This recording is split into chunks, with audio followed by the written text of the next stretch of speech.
J. Cooper here, formerly Benjamin J. Cooper, talking about my charity work and Angeline Jolie.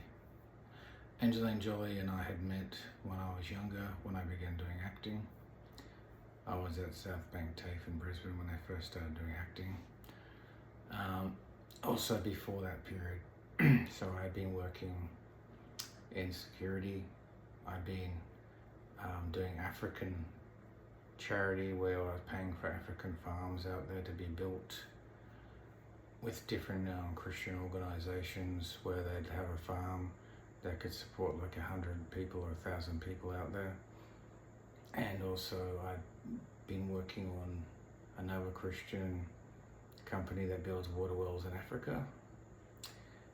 And after some years working, I started supporting kids through World Vision, adopting kids. So I had an adopted kid from Cambodia, one boy, and one boy from Vietnam.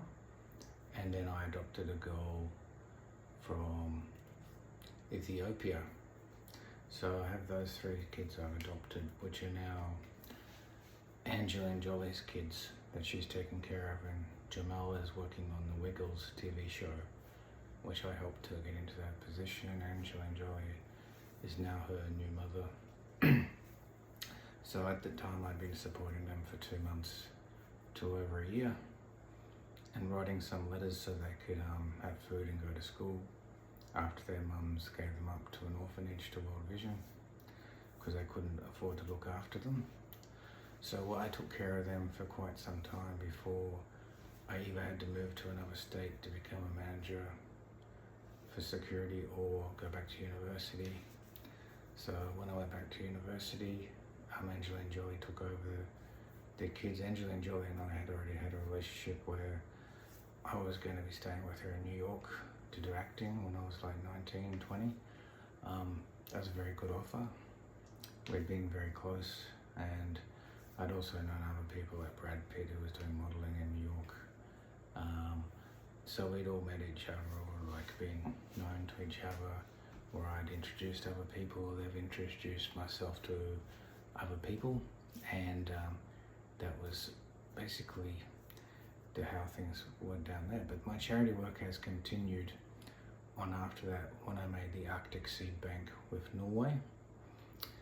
So I designed to build an Arctic seed bank. I drew that, I designed it, and I had decided to keep that in either Antarctica or Norway to protect seeds for the future, because I found out it's not only in Africa but Australia and India, America, they get bushfires and they have shortages with famine and disease where people can run out of seeds or beans, different things like wheat, and basically if they don't have any plants to regrow them, the actual vegetable or plant bean will become extinct, so they no longer exist.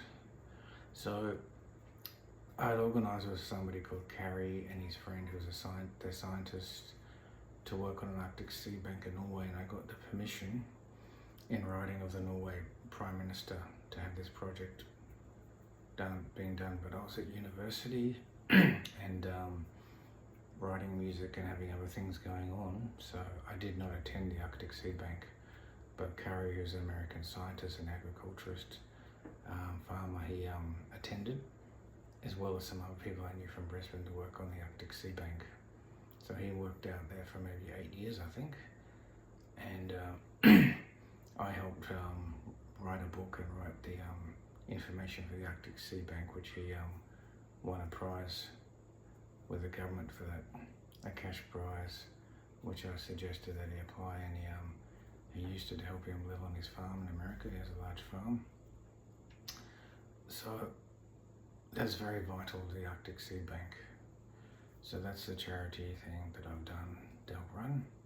And also I've asked, other people I met in Brisbane who are Africans to keep building more farms out there. So there's a lot of vacant land they could build farms on to grow more crops, because they have lots of food shortages, so they've gone ahead and done that as well. So they have food shortages, and when I knew Angeline Jolie, we'd suggested to plant some plants in Africa because of lack of plants in some African countries. So she'd gone out there and she'd done charity work planting plants in Africa, regrowing areas of Africa. You know, that was very good idea. And that's the same thing I found. Like, I've travelled to other countries and there's a problem.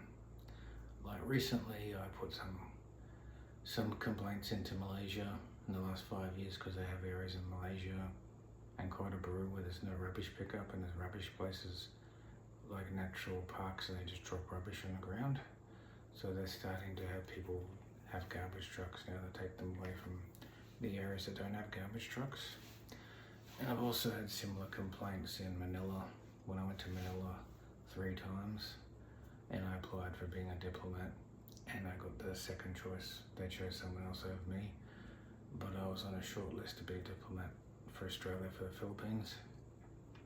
And I put through some complaints on the waste management in Manila because they have lots of areas of hotels with rubbish that's compacted up to 2 levels high next door to hotels that they're making people stay in. So what happens is, unless you turn the air conditioning on, you get very sick. In places like Paranaque or other areas, so inside the hotel room it can smell like garbage after 4 or 5 hours unless you turn the air conditioning on. So they do have some Western hotels now being built around Manila with man-made beaches. The land is very cheap since 2018.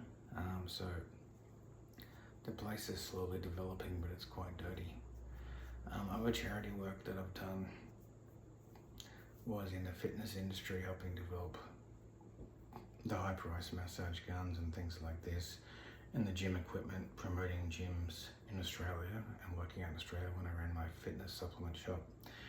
But the charity work was training some people in fitness and martial arts, some young kids, and also trying to advise them not to take real drugs, like steering them away from real drugs, and also other work like in regard to complaints into the Queensland government to Centrelink pensions that people who work for the dole should have more than $10 food a fortnight when they're working for the dole. The Work for Dole program is after you're unemployed for 6 months, you have to work for free, basically, for the government to get your pension. So I tried to increase the limit for food to $200, and I've made a lot of complaints in regard to the pension for Australia should be brought up to like $2,000 or $1,800, similar to what Donald Trump tried to pass in America. So I've just continued on with these things, and advising people, you know, about different foods to eat, storing healthy foods, supporting kids' education overseas. Like, I have 2 children now, so I try to support schooling in Malaysia. My son's mother is a teacher in Malaysia, so I try and support the different teaching organisations for teaching young kids, and homeschooling, and also technology. As the creator of cloud, I've helped other businesses receive cloud as someone who owns cloud without cost for some educational places in Asia, and also advise them how to hook up internet for education and cloud.